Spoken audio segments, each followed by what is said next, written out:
നമസ്കാരം. എല്ലാ പത്രങ്ങളും ഹെഡ്ലൈനായിട്ട് കൊടുത്തിരിക്കുന്നത് ഹോട്ടലിൽ ട്രംപ് പങ്കെടുത്ത വിരുന്നിനിടെ വെടിവെപ്പ്. അത് തെറ്റായിട്ടുള്ള ഒരു തലക്കെട്ടാണ്.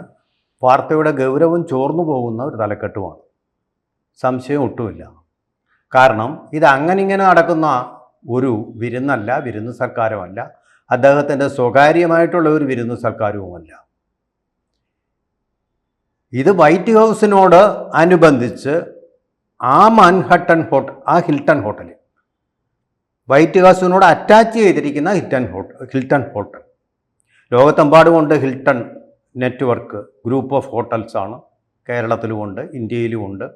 പക്ഷേ അങ്ങനത്തെ ഒരു ഹോട്ടലല്ല ഇത്. അതീവ പ്രാധാന്യമുള്ള, വളരെയധികം തന്ത്രപ്രധാനമായ പ്രാധാന്യമുള്ള, സുരക്ഷിതത്വമുള്ള ഒരു ഹോട്ടലാണ്. അത് വൈറ്റ് ഹൗസുമായിട്ട് അറ്റാച്ച് ചെയ്യപ്പെട്ടിരിക്കുന്നു. വൈറ്റ് ഹൗസിൻ്റെ പ്രധാനപ്പെട്ട പാർട്ടികളെല്ലാം നടക്കുന്നത് അവിടെ വെച്ചാണ്. അങ്ങനെ ഒരു ഹോട്ടലിലാണ് വൈറ്റ് ഹൗസുമായിട്ട് ബന്ധപ്പെട്ട അമേരിക്കയുടെ സർവ്വ സൈനിക ശക്തിയുടെയും ഇൻ്റലിജൻസിൻ്റെയും ഒക്കെ സ്ഥിരാ കേന്ദ്രങ്ങളുള്ള പരമാവധി സുരക്ഷിതത്വ വലയത്തിൽ കഴിയുന്ന ഒരു ഹോട്ടലിലാണ് വൈറ്റ് ഹൗസുമായിട്ട് ബന്ധപ്പെട്ട്. വൈറ്റ് ഹൗസ് നമ്മൾ കാണുമ്പോൾ നമ്മുടെ സെക്രട്ടേറിയറ്റിൻ്റെ സ്റ്റാച്യൂവിലുള്ള സെക്രട്ടേറിയറ്റിൻ്റെ കെട്ടിടത്തിൻ്റെ അത്രയും പോലും വലിപ്പം ഉണ്ടാവില്ല, അതിൻ്റെ പകുതി വലിപ്പം പോലും ഉണ്ടാവില്ല. പക്ഷേ അത് നമ്മൾ വെളിയിൽ കാണുന്ന മാത്രമാണ്. അതായത് ടിപ്പ് ഓഫ് ദി ഐസ്ബർഗ്, മഞ്ഞുമലയുടെ ഒരു മുകളറ്റം മാത്രമാണത്. അതിനടിയിൽ 16 നിലകളാണുള്ളത്. നമുക്ക് ആർക്കും അങ്ങോട്ട് പ്രവേശിക്കാൻ കഴിയില്ല. അതീവ സുരക്ഷയാണ്. അവിടെ നടക്കുന്ന പണിയെന്ന് വെച്ചാൽ വൈറ്റ് ഹൗസിൻ്റെയും അമേരിക്കൻ പ്രസിഡൻറ്റിൻ്റെയും പരിവാരങ്ങളുടെയും സുരക്ഷ ഉറപ്പാക്കുക എന്നുള്ള ദൗത്യം. അതിനുവേണ്ടിയാണ് ഈ താഴോട്ടുള്ള 16 നിലകൾ. മുകളിലോട്ടല്ല. അതുകൊണ്ടാണ് നമ്മൾ വൈറ്റ് ഹൗസിനെ ഒരു ചെറിയ വീടായിട്ട്, അല്ലെങ്കിൽ സാധാരണ ഒരു പണക്കാരൻ്റെ, പൊങ്ങച്ചക്കാരൻ്റെ വീടിൻ്റെ അത്രയും വലുപ്പത്തിൽ നമുക്ക് കാണാൻ കഴിയുന്നത്. അതിനടിയിലുള്ളതിൻ്റെ ഒരു തരത്തിലുമുള്ള ചിത്രം നമ്മളിതുവരെ കണ്ടിട്ടില്ല. അവിടെ അങ്ങോട്ട് പോകാനും അനുവദിക്കില്ല. അത്ര സുരക്ഷയാണ്. ഫോട്ടോ പോലും എടുക്കാൻ പറ്റാത്ത സുരക്ഷയാണ്. മനസ്സിലായില്ലേ? അത്രയധികം പ്രൊട്ടക്ഷനാണ് ഇവർ കൊടുക്കുന്നത്. ഏറ്റവും മോഡേൺ ടെക്നോളജി അനുസരിച്ചുള്ള, കട്ടിംഗ് ദി എഡ്ജ് ടെക്നോളജി അനുസരിച്ചുള്ള, state of the art technology അനുസരിച്ചുള്ള സുരക്ഷാ സന്നാഹങ്ങൾ. ഏതൊരു ഈച്ച വിലങ്ങ് പറന്നാൽ പോലും കാണത്തക്ക രീതിയിലുള്ള സുരക്ഷകൾ ഒരുക്കിയിരിക്കുന്ന സ്ഥലം. അതിനോട് അറ്റാച്ച് ചെയ്തിട്ടുള്ള ഒരു ഹോട്ടലാണിത്. പാർട്ടി എങ്ങനെ നടത്തും? പാർട്ടി ത്രോ ചെയ്യുക എന്ന് നമ്മൾ പറയുമ്പോൾ നമ്മൾ വിചാരിക്കും പാർട്ടി എടുത്ത് എറിയുക. അങ്ങനല്ല, നശിപ്പിക്കുക എന്നല്ല. പാർട്ടി ത്രോ ചെയ്യുക എന്ന് പറഞ്ഞാൽ പാർട്ടി സംഘടിപ്പിച്ച് നടത്തുക. ഇതിപ്പോൾ എന്ത് പാർട്ടിയായിരുന്നു നടന്നത്? അതായത് അവിടുത്തെ പത്രപ്രവർത്തകർ വാഷിങ്ടൺ പ്രസ് ക്ലബ്ബുണ്ട്, ന്യൂയോർക്ക് പ്രസ് ക്ലബ്ബുണ്ട്, അങ്ങനെയുള്ള സംഘടനകളുണ്ട്, അല്ലെങ്കിൽ അങ്ങനെയുള്ള അസോസിയേഷനുകളുണ്ട്.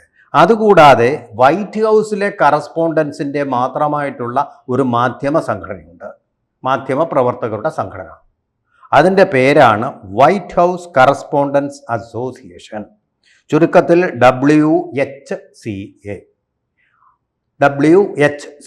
എന്നറിയപ്പെടുന്ന ലോകത്തിലെ ഏറ്റവും എലീറ്റായിട്ടുള്ള പത്രപ്രവർത്തകരുടെ സംഘടന. ആ പത്രപ്രവർത്തക സംഘടന 1921 മുതൽ വർഷാവർഷം അവിടുത്തെ പ്രസിഡൻറ്റിനും പ്രഥമ ഊരയ്ക്കും വേണ്ടി മാത്രം ഓഫർ ചെയ്യുന്ന ഒരു പാർട്ടിയുണ്ട്. വൻ പാർട്ടിയാണ്. ഹിൽട്ടൺ ഹോട്ടലിലൊക്കെ നടത്തുന്ന പാർട്ടി എന്ന് പറഞ്ഞാൽ അചിന്ത്യമായ ചിലവുള്ള ഒന്നാണ്. നമുക്കൊക്കെ അത് ചെയ്യാൻ വലിയ ചിലവ് വരും. ഇവിടുത്തെ പണക്കാരുമൊക്കെ, മധ്യവർത്തികളുമൊക്കെ പണക്കാരായിട്ട് മാറിയിട്ടുണ്ട്. പിന്നെ അവർ ഇടത്തട്ട് വരുമാനക്കാരെന്ന് നമ്മൾ പറയുന്ന ആൾക്കാരൊക്കെ മധ്യവർഗം, ഉപരിവർഗമല്ല, മധ്യവർഗത്തിന് തന്നെ ഇപ്പോൾ അവിടെയൊക്കെ പോകാനുള്ള ഒരു പണം സമാർജിച്ചിട്ടുണ്ട്. നരേന്ദ്രമോദി ഭരണത്തിൻ്റെ ആ ഭരണ പരിഷ്കാരങ്ങൾ കൊണ്ട് എക്കണോമിക്കലായിട്ടുള്ള ഒരു സ്ട്രക്ചറൽ എൻജിനീയറിംഗ് കൊണ്ട് കൈവരിച്ചിട്ടുള്ള പണസ്വാധീനമുണ്ട്. കേരളത്തിലും അങ്ങനെ ഉണ്ട്. ഇപ്പോൾ പണ്ടില്ലായിരുന്നു. അത്തരം ഒരു ഹോട്ടലിലാണ് വൻപിച്ച പാർട്ടിയായിരിക്കും ഇത്. എന്ന് പറഞ്ഞാൽ ഫുൾ കോഴ്സ് ഡിന്നർ ആയിരിക്കും, ബിഫേ ആയിരിക്കും. അത് തന്നെ പല റൗണ്ടുകളിലായിട്ടുള്ള പല കോഴ്സുകൾ. തുടങ്ങുന്നവർ അപ്പിറ്റൈസർ ഉപയോഗിച്ചായിരിക്കും. എന്ന് പറഞ്ഞാൽ മദ്യം, ശുദ്ധമദ്യം, ഏറ്റവും വില കൂടിയ മദ്യം. അത് കഴിഞ്ഞാൽ പിന്നെ ആഹാരത്തിലേക്ക് പ്രവേശിക്കും മുമ്പ് ഏറ്റവും സൂപ്പറായിട്ടുള്ള അതിൻ്റേതായിട്ടുള്ള ചമൽക്കാരങ്ങളോട് കൂടിയ ഒരു പാർട്ടി ആയിരിക്കും അവിടെ ത്രോ ചെയ്യുന്നത്. ആ പാർട്ടി ഏറ്റവും വില കൂടിയ വിഭവങ്ങളുള്ളൊരു പാർട്ടി. അങ്ങനെയാണ് തോന്നുന്നത്. പല കോഴ്സുകളായിട്ടുണ്ടായിരിക്കും അത്. എല്ലാവിധ വിഭവങ്ങളും ഉണ്ടായിരിക്കും, അവരവർക്കുള്ളത് തിരഞ്ഞെടുക്കാം. അത് പല കോഴ്സുകളായിട്ട് അത് പൂർത്തിയാക്കുകയും ചെയ്യാം. ഈ മദ്യം കൂടെ കഴിക്കുമ്പോൾ അത് അപ്പിറ്റൈസർ ആയതുകൊണ്ട് പരമാവധി കഴിക്കും. അത് മണിക്കൂറുകളോളം നീണ്ടു നിൽക്കുന്ന ഒരു പാർട്ടിയുമാണ് എന്നുള്ളതാണ് നമ്മുടെ. അപ്പോൾ അങ്ങനെയുള്ളൊരു പാർട്ടി ത്രോ ചെയ്ത അവസരത്തിലാണ് ഇത്രയധികം സുരക്ഷാ സേന, അമേരിക്കൻ പ്രസിഡന്റ് പങ്കെടുക്കുന്നു, അദ്ദേഹത്തിൻ്റെ ഭാര്യ പങ്കെടുക്കുന്നു, അമേരിക്കയിലെ തന്നെ പേരുകെട്ട കൊടികെട്ടിയ പത്രപ്രവർത്തകരുണ്ട്, എല്ലാ ഇൻവെസ്റ്റിഗേഷൻ്റെയും കേന്ദ്രങ്ങളായ എവിടെ എപ്പോൾ എന്ത് നടക്കാൻ പോകുന്നു എന്ന് വരെ കണ്ടെത്തുന്ന പ്രവചന സ്വഭാവമുള്ള പത്രപ്രവർത്തകരും എല്ലാം ചേർന്ന് വന്നു. ഇവരാരും അറിയാതെ ഒരാൾ വന്നു അവിടെ വെടിവെക്കുകയും ചെയ്തു. വെടിവെച്ചു എന്നുള്ളത് തന്നെയാണ് അതിൻ്റെ പ്രാധാന്യം. അവിടെ ഇത്രയും സുരക്ഷിതത്വമുള്ള ഒരു സ്ഥലം അത്ര സുരക്ഷിതത്വമല്ല ഉള്ളതല്ല എന്ന് ലോകത്തോട് വെളിപ്പെടുത്തുകയാണ്. ആ ട്വിൻ ടവേഴ്സിന് നേരെ നടത്തിയ ആക്രമണം ലോകത്തിൻ്റെ ഏറ്റവും സുരക്ഷയുള്ള സ്ഥലമല്ല അമേരിക്ക എന്ന് ലോകത്തിനെ ബോധ്യപ്പെടുത്തിയതുപോലെ തന്നെ ഇവിടെ വൈറ്റ് ഹൗസും അത്ര സുരക്ഷിതമൊന്നുമല്ല, പഴുതുണ്ട് എന്നുള്ളതാണ് കാണിച്ചു കൊടുത്തിരിക്കുന്നത്. അതാണ് ഇതിൻ്റെ പ്രാധാന്യം. ഇപ്പോൾ ഒരാൾ മരിക്കണം എന്ന് നമ്മൾ ആഗ്രഹിക്കുന്നില്ല, മരിച്ചു എന്നുള്ളതല്ല പ്രശ്നം. വെടിയേറ്റു, ഒരാൾ മരിച്ചിട്ടുമുണ്ട്. സെക്യൂരിറ്റി ഗാർഡ്, അദ്ദേഹത്തിന് സെക്യൂരിറ്റി നൽകുന്ന വിഭാഗത്തിലെ ഒരാൾക്ക് വെടിയേറ്റു, മരിച്ചിട്ടുമുണ്ട്. ഇദ്ദേഹത്തിനെ പിടിക്കാൻ കഴിഞ്ഞു, അത് വളരെ ഭാഗ്യമായിട്ടൊരു കാര്യമാണ്. അദ്ദേഹത്തിൻ്റെ പേര് നമുക്കറിയാവുന്നതുപോലെ റിപ്പോർട്ട് ചെയ്തിട്ടുള്ളതുപോലെ കോൾ തോമസ് അലൻ എന്ന് പറയുന്ന ആളാണ്. അദ്ദേഹം ഒരു എൻജിനീയറാണ്.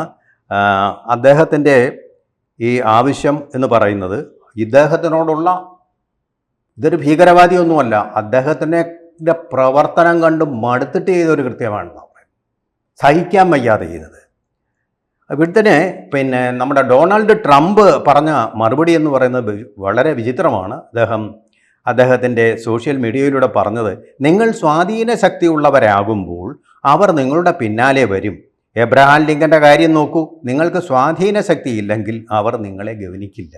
അദ്ദേഹം സ്വയം ഉപമിക്കുന്നത് കൊള്ളാം, എബ്രഹാം ലിങ്കണോടാണ്. എബ്രഹാം ലിങ്കൺ എന്ന് പറയുന്ന മഹാനായ പ്രസിഡന്റിനോടാണ്. പാവങ്ങൾ, വളരെ പാവപ്പെട്ട ഒരു വീട്ടിൽ, വൈദ്യുതി പോലും ഇല്ലാത്ത ഒരു വീട്ടിൽ, അമേരിക്കയിൽ പരിഷ്കാരം അതിൻ്റെ ഏറ്റവും മൂർധന്യത്തിൽ കൊടി കുത്തി വാഴുന്ന കാലത്ത് ഫുട്പാത്തിൽ പോയിരുന്ന് സ്ട്രീറ്റ് ലൈറ്റിൻ്റെ വെളിച്ചത്തിൽ പഠിച്ച് ഒരു തടിവെട്ടുകാരൻ്റെ മകനായി അരിഷ്ടിച്ച് ജീവിച്ച് പഠിച്ച് ഉന്നതങ്ങളിലെത്തിയ എബ്രഹാം ലിങ്കൺ. ഇയാൾ കോടീശ്വരനായിട്ട് കള്ള വ്യവസായങ്ങളും ഒരുപാട് തരത്തിലുള്ള കള്ളത്തരങ്ങളും ഒക്കെ നടത്തുന്ന ഒരു വൻ വ്യവസായി, കള്ളത്തരങ്ങൾ ഒരുപാട് കാണിച്ച് പണമുണ്ടാക്കിയ ഒരു വ്യക്തിയാണ്. അയാൾ സ്വയം എബ്രഹാം ലിങ്കണെ അപമാനിക്കുകയാണിത്. അങ്ങനെ എബ്രഹാം ലിങ്കൻ്റെ പേരൊരു യുദ്ധക്കപ്പലിൽ ഇടുന്ന വഴി അദ്ദേഹത്തെ അപമാനിക്കുകയാണ്. അദ്ദേഹം സമാധാനത്തിൻ്റെ പാതയിലൂടെ സഞ്ചരിച്ചിരുന്ന മഹാനായ ഒരു പ്രസിഡൻ്റായിരുന്നു. അദ്ദേഹം ജനാധിപത്യത്തിന് നൽകിയ സംഭാവനകൾ നമുക്കൊരിക്കലും മറക്കാൻ പറ്റില്ല. കുറച്ചുപേരെ എല്ലാ കാലത്തേക്കും, എല്ലാവരെയും കുറച്ചു കാലത്തേക്കും നിങ്ങൾക്ക് വിഡ്ഢികളാക്കാൻ പറ്റും, പക്ഷേ എല്ലാവരെയും എല്ലാ കാലത്തേക്കും വിഡ്ഢികളാക്കാൻ പറ്റില്ല എന്ന് പറയുന്ന പരമപ്രസിദ്ധമായിട്ടുള്ള ആ വാക്യം മാത്രമല്ല, democracy is the rule of the people, by the people, for the people എന്ന വാക്യത്തിൻ്റെയും പ്രണേതാവായിട്ടുള്ള എബ്രഹാം ലിങ്കൺ ഇദ്ദേഹം എവിടെ കിടക്കുന്നു? നാഴികയ്ക്ക് 40 വട്ടം പുലഭ്യങ്ങൾ പറയുകയും തെറി പറയുകയും ചെയ്തുകൊണ്ടിരിക്കുന്ന നീചനായിട്ടുള്ള ഒരു പ്രസിഡന്റ്. ആ പ്രസിഡന്റിന് യാതൊരു വിധമായ ഉപമാനങ്ങളുമില്ല. അത്തരം ഒരു പ്രസിഡന്റാണ് അദ്ദേഹം എന്നുള്ളത്. അതിൻ്റെ രോഷം ഒരു വ്യക്തിയിലൂടെ മൂർത്തീകരിച്ച് ഉണ്ടായ സംഭവമാണിത്. അല്ലാതെ വേറൊന്നുമല്ല. ഇതിനകത്ത് വംശീയതയില്ല, വർഗീയതയില്ല, ജാതീയതയില്ല, ഒന്നുമില്ല, റേസിസ്റ്റ് വെറിയില്ല, അങ്ങനെയൊന്നുമില്ലാത്ത, സഹിക്കാൻ വയ്യാതെ വന്നപ്പോൾ ഒരു മനുഷ്യനിലൂടെ അത് പ്രത്യക്ഷപ്പെട്ടു എന്ന് മാത്രമേ ഉള്ളൂ. ഇനി അയാളെ ഏത് നരകത്തിലാണ് കൊണ്ടിടുന്നതെന്ന് നമുക്കറിയില്ല. എന്തായാലും അദ്ദേഹം അത് വളരെ വ്യക്തമായിട്ട് പറഞ്ഞിട്ടുണ്ട്. ഇദ്ദേഹത്തിൻ്റെ പ്രവർത്തന ശൈലി കണ്ട് സഹി കെട്ടിട്ടാണ് ഇത് ചെയ്തിരിക്കുന്നത്. ഇതൊക്കെ കുറച്ച് എഡിറ്റ് ചെയ്തായിരിക്കും വരുന്നത്. എന്തായാലും ശരി, അങ്ങനെ ഒന്ന് വൈറ്റ് ഹൗസിൻ്റെ ഇത്രയും വലിയ സുരക്ഷിതത്വത്തിൽ സംഭവിച്ചിരിക്കുന്നു. അമേരിക്കയുടെ പടക്കപ്പലുകളും അതുപോലെ അവരുടെ പട്ടാളവും അത്ര വലിയ വീര്യമുള്ളതല്ലെന്ന് ഇറാൻ തെളിയിച്ചതുപോലെ ഈ തോമസ് അലൻ എന്ന് പറയുന്ന അമേരിക്കക്കാരനായ, കാലിഫോർണിയക്കാരനാണ് അദ്ദേഹം, കാലിഫോർണിയക്കാരനായിട്ടുള്ള എൻജിനീയർ തെളിയിച്ചിരിക്കുന്നത് അമേരിക്കൻ പ്രസിഡന്റും അദ്ദേഹത്തിൻ്റെ വൈറ്റ് ഹൗസും അത്ര സുരക്ഷിതമല്ലെന്നുള്ള കാര്യമാണ്. ഇത് ജിയോ പൊളിറ്റിക്കലി വളരെ പ്രധാനപ്പെട്ട ഒരു കാര്യം തന്നെയാണ്. ട്രംപ് എത്ര വീമ്പടിച്ചാലും ശരി, ഈ സത്യം അവിടെ അവശേഷിക്കുന്നുണ്ട്. അതുതന്നെയാണ് അതിൻ്റെ പ്രവർത്തനം. അല്ല ഏതെങ്കിലും ഒരു ഹോട്ടലല്ല ഇത് ഹോസ്റ്റ് ചെയ്ത് വളരെ പ്രധാനപ്പെട്ട ഒരു സംഭവമാണ്. ഇനിയും ഒരു കാര്യം കൂടി ഇതിൻ്റെ വാൽക്കഷ്ണമായിട്ട് പറയാം. വാലറ്റമായിട്ട് പറയാം. അതായത് 1921 മുതൽ ഇത് നടത്തി വരുന്നതിൻ്റെ കാര്യം അമേരിക്കയിലെ മാധ്യമപ്രവർത്തകർക്ക് കിട്ടിയ സ്വാതന്ത്ര്യം നമ്മുടെ രാജ്യത്തെ ഭരണഘടനയിൽ നമുക്കെല്ലാം ഉള്ള ആർട്ടിക്കിൾ 19(1)A പ്രകാരമുള്ള സ്വാതന്ത്ര്യം ഇതേ ഉള്ളൂ പത്രക്കാർക്കും. അവിടെ അങ്ങനെയല്ല, പത്രക്കാർക്ക് പ്രത്യേകമായിട്ടുള്ള പ്രിവിലേജ് ഉണ്ട്. ഇവിടുത്തെ പല പത്രക്കാരും ധരിച്ചു വെച്ചിരിക്കുന്ന തങ്ങൾക്ക് പ്രിവിലേജ് ഉണ്ട്, പ്രത്യേക അവകാശം ഉണ്ടെന്നൊക്കെയാണ്.